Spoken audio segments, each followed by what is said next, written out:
तो जैसा कि पिछले एपिसोड में हमने देखा था, लीलू से बैटल करने फाइनली ड्यूज़ेबेक्सवान आ चुका था और उसका प्लान पहले से था। उधर जो अपनी प्रिंसेस थी वो अपने भाई को यानी कि किंग को समझा रही थी कि कभी कभी बैटल जो है ना वो रन से ही बस जीता नहीं जा सकता, बहुत सारी चीजें मतलब निर्भर करती है। अब आगे बेक्सियान क्योंकि इसका जो रेजोनेंस था वो डीप ब्लू वाटर था, वाटर कून मतलब वेल के जैसा कोई बीच था लेकिन वाटर प्रॉपर्टीज वाला। इसे आप बीच रेजोनेंस भी कह सकते हो जो कि वाटर वॉल्यूम को कंट्रोल कर सकता है। और लीलू इस मतलब इसके रेजोनेंस ग्रेड की तरफ देखता है कि यार लोअर 8th ग्रेड कुछ तो है मतलब, लेकिन फिर भी लीलू का जो वाटर रेजोनेंस था जो कि 6th ग्रेड का था, अपर 7th ग्रेड के तो बराबर ही था प्योरिटी की वजह से, लेकिन लोअर 8th फिर भी ऊपर है। अब ये जो बंदा था वो एक कुल्हाड़ी से अटैक करता है, लीलू भी अपना जो वाटर एजार्ट था यूज करता है। लीलू के पास तलवार थी, सामने वाले बंदे के पास कुल्हाड़ी, दोनों का अटैक एक दूसरे से टकराते। और जब दोनों का अटैक एक दूसरे से टकरा रहे थे क्योंकि सामने वाले की जो एबिलिटी है ना वाटर कुन का, वो डिवोरिंग एबिलिटी भी उसके पास होती है, वो डिवोर भी कर सकता है। लीलू क्योंकि कुल्हाड़ी तलवार के बैटल में फंस और काउंटर करने के लिए बढ़ती है, डिवोर करने के लिए, लेकिन लीलू इस दौरान अपने अर्थ रेजोनेंस को यूज करता है, अपने को स्टेबल कर लेता है, जमीन से सामानो बांध लेता है। मतलब इसका डिवोरिंग अटैक भी जो तो ड्यूज़ेबेक्सियान का वो कुछ कर नहीं पाता, तो वो भी थोड़ा सा हैरान होता है और अपने कुल्हाड़ी को लेकर और तेजी से आगे बढ़ता है। टेक्निक यूज करता है जिसे बोलते हैं high grade resonance art, flowing wave, लहरों के समान पानी को लेकर तलवार से मानो ऐसे निकल रही थी, ये आगे बढ़ाता है। और लीलू अपना उसका जो फेवरेट अटैक था, डिफेंस बोल सकते हो, वाटर लाइट डीमन मिरर, उसे एक्टिवेट कर देता है। तो सामने वाले बंदे का जो अटैक था लीलू के मिरर अटैक से टकराता है। जैसा कि आपको पता है कि मिरर क्या करता है, किसी भी अटैक को उसी की तरफ वापस भेज देता है। इस चीज के लिए ड्यूज़ेबेक्सियान तैयार नहीं था, लेकिन फिर भी ड्यूज़ेबेक्सियान भाई था तो बंदा स्ट्रॉन्ग, उसे काउंटर तो कर ले। कुल्हाड़ी को लेकर लीलू के सीधा छाती की तरफ पड़ता है। लीलू के पास 2 तलवारें थी जिसे ट्विन स्वॉर्ड भी कहते हैं, उससे इस कुल्हाड़ी को ब्लॉक करता है। बट फिर भी भाई फोर्स इतना ज्यादा था कि लीलू ऐसा ना पैर घसीटते हुए पीछे जाने लगता है। और ये बैटल कई राउंड हो चुका था, अब तक 10-12 राउंड तो आराम थे। लीलू ही इसमें पीछे जा रहा था और ड्यूज़ेबेक्सवान इसे पुश कर रहा था बार बार। वेक्सवान बोलता है लीलू अब तुम्हारी वो लंबी जीभ कहाँ गई जो इतना बोल रही थे। और इवन ये उसके आगे भी बोलता है कि लीलू आज तो मेरा जो पैर होगा और तुम्हारा मुंह, तुम्हारा चेहरा। और तभी अचानक से जो ड्यूज़ेबेक्सवान था, अब क्योंकि यहाँ पर पानी होने से ये लोग अटैक कर रहे थे, कीचड़ हो गए, तो अचानक से उसका पैर स्लिप करने लगता है और इस मौके का फायदा उठाता है लीलू, सीधा एक ना वो पैर वाला अटैक मारता है ड्यूज़ेबेक्सवान के चेहरे पर। ड्यूज़ेबेक्सवान जबकि उसका बैलेंस गिर रहा था फिर भी अपने कुल्हाड़ी से अटैक कर देता है, पीछे हटने लगता है। फिलहाल लेकिन बेक्सवान का चेहरा बदल चुका था, इसको समझ में नहीं आता कीचड़ इतना कैसे हो गया, और अपने मन में सोचता है इतना तो इसका वाटर रेजोनेंस में पावर नहीं, मिट्टी को ये ऐसा कीचड़ में बदल दे। क्योंकि देखो यार बदल सकता है लेकिन आप उतने पावरफुल नहीं हो ना अभी कि पास की मिट्टी को एकदम दलदल में बदल दो। लीलू फिर भी स्माइल करता है, तुम्हें इससे क्या ही फर्क पड़ता है। लीलू ऐसा इसलिए कर पाया था कि इसके पास अर्थ रेजोनेंस भी था भाई, ज्यादा मतलब नहीं कर पाए थे ये दलदल, लेकिन फिर भी ये काफी था ड्यूज़ेबेक्सवान जैसे लोगों को रोकने के लिए। और ड्यूज़ेबेक्सवान काफी गुस्से में था ना, तो रेजोनेंस पावर इसका और ज्यादा रिलीज होता है। बेक्सवान ना इसका जो कुल्हाड़ी था ऐसा सामने जमीन पर गाड़ देता गुस्से में। बेक्सवान फिर दोनों उंगलियों को यूज करता, हाथों को, और इसकी ऑरा और रिलीज हो रही थी, मानो ये बंदा बदलने लगा, मतलब उसकी बॉडी थोड़ी फूलने लगती है। फिर बेक्सवान चिल्लाता है tiger resonance art bulk up.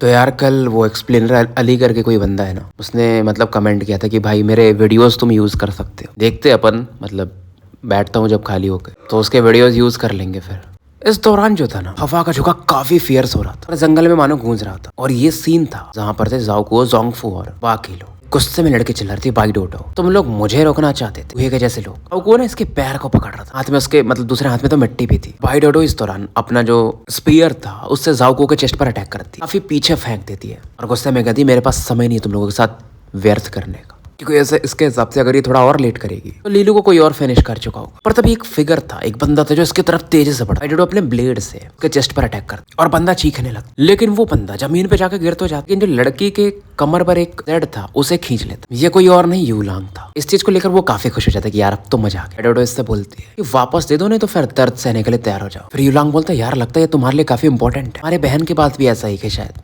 अब जो ये लड़की थी ये इसकी तरफ पड़ती है और यूलांग भी कहता है अगर तुम मुझे पकड़ लोगे तो तुम्हें मिल जाएगा। वो हंसता है और भागने लगता है। और इस दौरान जो बाकी लोग थे अपने जाओको, वो जोंगफो वगैरह, वो तो जमीन पे पड़े हुए थे। उस तरफ देखते जिधर ये दोनों पड़ते, ये उम्मीद ये कर रहे थे कि बाइडोडो इसको बंदे को मतलब यूलांग को मार न दे। और जाओको वगैरह मन में बोलते कि ब्रदर लुओ हम जितना कर सकते थे उतना कर दिया। इधर जो ड्यूज़ेबेक्सवान का आर्ट था जो उसकी बॉडी को फुला रहा था, उसके बारे में भी लीलू ने पढ़ा था, क्योंकि जो भी बीस्ट रेजोनेंस वाले बंदे हो सबके पास ऐसी अलग अलग टाइप की बट एबिलिटीज ऐसी होती है। और बेगजुआन वो अपने कुल्हाड़ी को उठाता है, सीधा लीलू के सर की तरफ पड़ता है। लीलू को भी तलवार तैयार थे। लीलू काउंटर तो करता है, लेकिन जो इम्पैक्ट था इस बार वो इतना तगड़ा था कुल्हाड़ी का कि लीलू सीधा सा उड़ते हुए जाकर पीछे गिरता है। नॉलेज था इसको कि भाई ये इसका स्ट्रेंथ बढ़ चुका है क्योंकि ये टेक्निक जो यूज कर, लेकिन फिर भी आप ब्रूट स्ट्रेंथ के सामने क्या ही कर सकते हो। लेकिन फिर भी लीलू आगे बढ़ता है और लगातार इनके अटैक्स होते। अब साथ साथ में ये वाटर लाइट डिमन मिरर भी यूज करता है। दौरान काउंटर करते करते ये एक पेड़ के ऊपर चढ़ जाता है, दोनों तलवारों को जोड़ने लगता है। तो फिर से इसका वही जो धनुष बाण वाला हो रहा था, ब्लू कलर का धनुष, वो बनने लगता है और ड्यूजे बिग्जवान इसकी तरफ चार्ज कर रहा था, बट अब इसे फर्क नहीं पड़ता। का नाम था ड्यूलाइट स्काई स्ट्रीम एरो। ऑरा को जब ड्यूजे बिग्जवान भी फील करता तो हैरान था, लेकिन फिर भी भाई शी हुआंग से तो बहुत स्ट्रांग था। ये आ रहा था आगे और ये तीर चला भी देता लीलू, बट ये शांत रहता है, अपने आसपास अपनी ऑरा से एक शील्ड बना देता है। और जो इसका बैटल एक्स था ना, वो भी ऐसा बीच बीच में ऐसा गोल गोल गोल गोल घूम रहा, तीर के ऑरा को वो भी काउंटर करता है। खतरनाक लेवल का बैरियर था, लेकिन फिर भी ये जो तीर क्योंकि टकरा रहा था लगातार, एक अलग ही वाइब्रेशन प्रकट हो रहा और अटैक इतना फियर्स था कि ड्यूजे बेग्जवान को पीछे तो हटना पड़ता है। और बेग्जवान अपने मन में सोचता है क्या ये टाइगर जनरल लेवल का रेजोनेंस आर्ट था। पेनिट्रेशन पावर बहुत तगड़ा था। फिर दोबारा देखता तो लीलू फिर से एक तीर चलाने वाला था। और क्योंकि देखो यार, ये टाइगर जनरल लेवल का आर्ट नहीं था, बेसिकली एक कॉम्बिनेशन था दो एडवांस रेजोनेंस आर्ट का। लीलू के हिसाब से अगर एक काफी नहीं है तो ये 2-3 यूज करेगा इस बंदे का डिफेंस को तोड़ने के लिए। लीलू एक साथ अब 2 तीर चलाता है। बिग्जवान फिर से इसका जो कुल्हाड़ी था ना, अपने सामने में ऐसा गोल गोल गोल घुमाने लगा, शील्ड वगैरह फिर से वही बनाता अपनी ऑरा से। और इस बार इस दोनों तीर की वजह से सामने वाले बंदे के डिफेंस में एक गैप हो जाता है, समझ लो एक होल हो जाता है। और जो इसके पैर थे उस तरफ एक तीर बढ़ जाता है जहां पर इसका फ्लॉ था इसकी टेक्निक में, डिफेंस में। तो बेग्जवान क्या करता ना, इसका जो कुल्हाड़ी एकदम सेंटर में घूम रहा था गोल गोल, उसे थोड़ा नीचे लाता। तीर उससे टकराएगा तो तीर का डायरेक्शन थोड़ा बदल जाएगा, और होता भी वैसा ही। तीर जो था इसके पैर का थोड़ा सा बाजू से, लेकिन तीर के आसपास अलग रेजोनेंस पावर, तो उसकी वजह से इसके पैर से ब्लड आने शुरू हो जाता। बेग्जवान को और गुस्सा आता और लीलू को एक लुक देता। लीलू हंस के बोलता है, तुम ठीक तो हो या तुम्हें मेरे वाटर रेजोनेंस की जरूरत है हील करने के लिए। और लीलू फिर से एक तीर मतलब रिलीज करने वाला। बेग्जवान चिल्लाता है, लीलू मैं तुम्हें मार दूंगा। बेग्जवान का चेहरा पूरा लाल हो चुका था और कुल्हाड़ी लेकर सीधा ऐसा चार्ज करने को पड़ता है, क्योंकि ये बीस्ट रेजोनेंस वाला बंदा रोर मारता है जो कि काफी फियर्स था और लीलू की तरफ पड़ता है। और लीलू के तीर को ये जो पावर था वो काउंटर करने लगा। और लीलू तीर वाला अटैक करता भी नहीं। अब इसके जो वाटर लाइट बुलेट्स थे ये उनसे अटैक करता और थोड़ा पीछे हटने लगता। और सामने वाले बंदे का जो कुल्हाड़ी वाला अटैक था वहीं पर जाता है जहां लीलू पहले था। बेग्जवान भी भाई पुराना खिलाड़ी था, अब लीलू को मौका नहीं देना चाहता था कि वो मतलब बैटल एरो यूज कर पाए अपने। अगर लीलू पीछे हट रहा था और फिर से तीर चढ़ाने लगा। बेग्जवान और फ्रस्ट्रेट हो रहा था। लीलू मस्त ऐसा साइड से निकल जा रहा, आगे पीछे होते जा रहा था। लीलू के पास 3 चीजें खतरनाक थी, एक तो वाटर लाइट डिमन मिरर, दूसरा वो तीर, तीसरा जो वाटर लाइट बुलेट से जो अटैक करता था, पानी जो एकदम बंदूक के गोले के समान चलाता था। बेग्जवान बोलता देखता हूँ कब तक चला पाते हो, क्योंकि रेजोनेंस पावर में तो मैं तुमसे ऊपर हूँ, तो मैं ही जीतूंगा। तो लीलू पानी की वजह से, पानी क्योंकि स्मूथली फ्लो होता है तो डिस्टेंस बना के रखता है इस बंदे से। बेग्जवान का मकसद यही था कि इसके बीच की दूरी कम की जाए और इसे जल्दी से हराया जाए।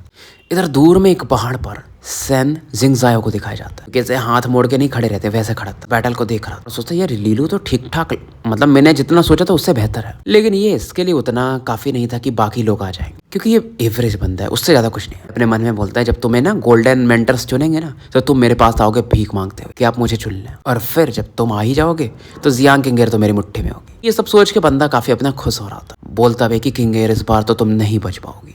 लेकिन इस बैटल से दूर में एक अलग जंग चल रहा था, चूहे और बिल्ली का। दूसरी तरफ एक और बैटल था जहां पर आधा एरिया बर्फ के समान ढक चुका था, और हमें लो किंगेर को दिखाया जाता। किंगेर अपने हाथों की तरफ देख रही थी, जिसके आसपास थोड़ा ग्रेनिश हो रहा था। पॉइजन गैस थे जो कि मानो इसके रेजोनेंस पावर को डिवोर कर रहे थे, क्योंकि सामने वाला बंदा था वांग हेइजू, नंबर 2 का बंदा। तो समझा रहा था कि फ्रेंड किंगेर इसकी क्या जरूरत है। किंगेर भी बोलती है कि तुम्हारा जो ये प्रिजन है मतलब पॉइजन है सही है, मतलब बहुत बेहतर है। और लो किंगेर बोलते तुम्हें मैंने ठीक ठाक डिले कर दिया। वो फिर से पूछता क्या ये वर्थ इट है, क्योंकि देखो स्कूल वाले तो तुम्हें पॉइजन को नलीफाई करने देंगे, लेकिन फिर भी तुम ठीक ठाक पेन में रहोगे कुछ दिन तक। किंगेर भी कहती है मैं तो खुश हूँ। ये बंदा बोलता है लेकिन फिर ऐसे अगर तुम कर रही तो मेरा जो लगाव है तुमसे ना, मेरा जो इंटरेस्ट है वो और गहरा होते जा रहा है। क्या तुम मेरे साथ नहीं हो सकती? क्योंकि देखोगे तुम बैकग्राउंड हो या टैलेंट हो या पोटेंशियल हो, मैं उस लीलू से तो बेहतर हूँ। अब किंगेर कहती है लेकिन हैंडसम तो नहीं हो ना। सामने वाले बंदे का स्माइल एकदम फ्रीज हो जाती है। उधर यूलांग को दिखाया जाता है जो कि चीखे मार रहा था, मतलब चेहरे पर एकदम मिट्टियां लगी थी। एक अटैक आके इसके पिछवाड़े पर टकरा था, गोल गोल कद्दू के समान, जैसे कद्दू जमीन पे कैसे ढरकते हुए जाता है वैसा ये गिरता है, और आवाज आती है कि मुझे वो जेड ऑर्नामेंट दे दो। यूलांग उसको पकड़ के था उस ऑर्नामेंट को और बोलता है दम है तो मुझे मार दो। अब बाइडोडो एक पंच मारती है इसके खोपड़े पर। यूलांग देखता कि यार ये तो मुझे सच में मार देगी। उधर बाइडोडो परेशान थी कि इतना बदतमीज आदमी ने कभी देखा नहीं था, और तेजी से ऐसे मारने लगती। यूलांग के चेहरे से ब्लड आ रहा था, तो इतना के आसपास की मिट्टियां लाल हो जाए। अब बाइडोडो भी रुक जाती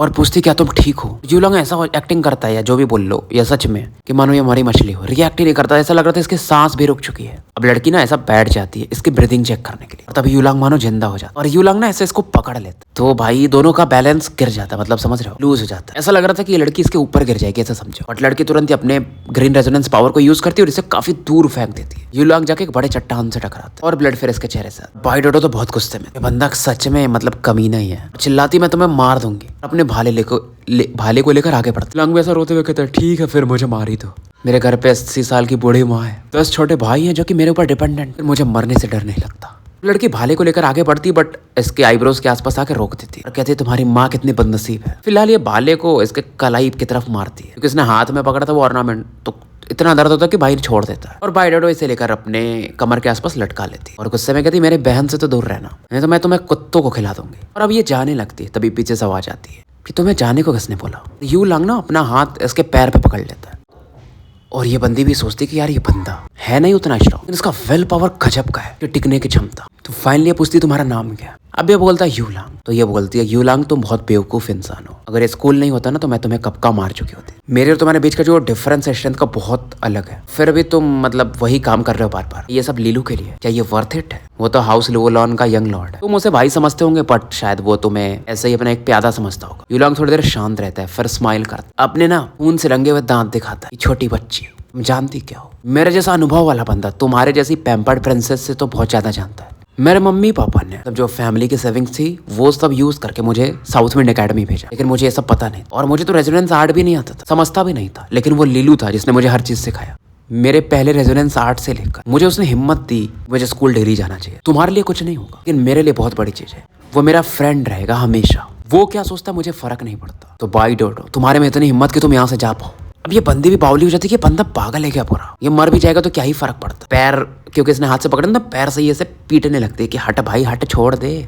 यूलांग इसके पैर को पकड़ के था। यूलांग बोलता है कि बाई डोडो तुम एक शी डेविल हो, इसे याद रखना कि तुम मेरे जैसे निर्दोष बंदे के मृत्यु का कारण बनोगे। जिस दिन तुम एशल सेज कॉलेज में एंटर करोगे मैं एक भूत बन जाऊंगा और फिर तुम्हें हॉन्ट करूंगा। लड़की बोलती है शांत रहे भाई तू शांत रहे, और फिर दूर में एक पहाड़ पे जाके बैठ जाती है चुपचाप। मतलब ये जाती नहीं, इसके सबसे तो बैटल लगभग खत्म ही होगा। लीलू का भी जो भी होगा शायद वो हार चुका होगा। यूलांग हल्का सा स्माइल करता है कि मैंने अपना बेस्ट दे दिया, नंबर 3 को रोक दिया। ये कहानी सुनाने में बहुत मजा आएगा लोगों को। बट ये लड़की बोलती है कि अगर मेरे जगह कोई और होता ना तो शायद तुम्हारे बॉडी में एक भी हड्डी नहीं बचती। बट ये भी बोलता है तुम्हें क्या लगता है मुझे बस हड्डी तोड़वानी थी। ये मन में सोच रहा था यार बाई डोडो की बहन इतनी प्यारी है और ये इतनी फियर्स। पर इस दौरान यूलांग जो था बातें कर रहा था, अचानक से बाई डोडो फील करती है कि यहाँ पर चीजें एकदम शांत हो गई और देखती है कि मतलब बेहोश बोल लो या सो गया था जो भी बोल लो। इधर लीलू फिर से स्काई स्ट्रीम एरो से ड्यूज़ेबेक्सवान पर अटैक करता कि उसे दूर रख पाए। लेकिन अब लीलू थोड़ा अनईजी फील करने लगा क्योंकि ड्यूज़ेबेक्सवान भी ज्यादा आगे नहीं बढ़ रहा था। अब वो समझ गया था कि इसकी ऑरा को वेस्ट करा दो। अब ड्यूज़ेबेक्सवान एक टेक्निक यूज कर कुन राइजिंग कर और मानो ड्यूज़ेबेक्सवान गायब हो जाता है जो कि इसके बाजू में अचानक से प्रकट हो, कुल्हाड़ी से अटैक करता पूरा एकदम ठीक ठाक स्ट्रेंथ लगाकर। अब लीलू जो था ना, जो इसका बाण नहीं धनुष जो था उससे इस अटैक को काउंटर करने को देखता। ये काफी था लीलू को इंजर्ड करने के लिए। काउंटर करता है लेकिन फिर भी जो इम्पैक्ट था उसकी वजह से लीलू काफी पीछे जाके करता है। लीलू को समझ में नहीं आता है कि बेक्सुआन की स्पीड अचानक से कैसे बढ़ गई, स्ट्रेंथ भी बढ़ चुका है। लेकिन अब जो अटैक कर रहा था बेक्सुआन लीलू के लिए और मुश्किल होते जा रहा था क्योंकि बहुत तेज अटैक कर रहा था और बहुत फियर्स अटैक कर रहा था। लीलू जाकर ना एक लकड़ी से जाके टकराता है एक अटैक के दौरान। बेक्सुआन थोड़ा हाफ रहता लेकिन अब फिर से आगे बढ़ता और फिर बोलता है कि लीलू हो गया तुम्हारे काम, मैं तुम्हारे साथ बस खेल रहा। मेरे जैसे बंदे जिसका पावर लेवल अपर फ्लावरिंग पर, तो मुझसे बैटल करोगे। मेरा रेजोनेंस ग्रेड तुमसे हाइयर है, मेरा रेजोनेंस पावर तुमसे बड़ा है, तुम मुझसे कम्पीट कैसे करो। जंगल में आगे बढ़ा था मतलब लीलू को जो फेंका था इसने, जो लकड़ियों के बीच में जाके गिरा था और फिर ये अपने रेजोनेंस पावर को अपने कुल्हाड़ी में इकट्ठा करने लगा कि चलो अब इसे खत्म करते हैं। लीलू सामने खड़ा था और इसे देखता है और कहता है तुम्हें लगता है तुम कूल हो, धीरे धीरे चलना और बड़ी बातें करना, लेकिन तुम मूर्ख दिखते हो। लीलू बोलता है तुमने जितना मुझे टाइम दे दिया ना, मैंने तुम्हारे लिए तुम्हारा कफन तैयार कर लिया। बेक्सुआन हंस के बोलता है कि अभी भी टफ एक्ट करोगे।